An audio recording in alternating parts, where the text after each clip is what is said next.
Gouvernement qui pourrait cette fois se mettre en place sans Bruno Retailleau, accusé d'avoir précipité la chute du gouvernement éphémère de Sébastien Lecornu. Hier, après l'interview du Premier ministre démissionnaire, le patron des Républicains a réuni ses troupes pour définir la stratégie à adopter. Faut-il à nouveau participer au gouvernement, réanimer le socle commun pour éviter la dissolution? Plusieurs députés LR plaident pour cette option, malgré les réserves de Bruno Retailleau, ce qui pourrait raviver l'opposition en interne avec Laurent Wauquiez, Alexandre Chauveau.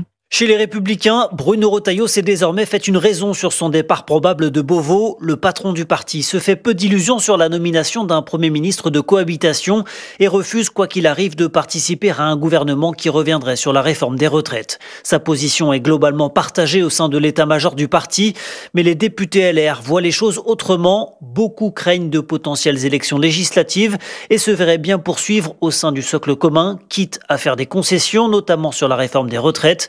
En 2023, le groupe LR s'était largement divisé sur la question. À sa tête, Laurent Wauquiez s'oppose officiellement depuis dimanche à une participation de la droite au gouvernement.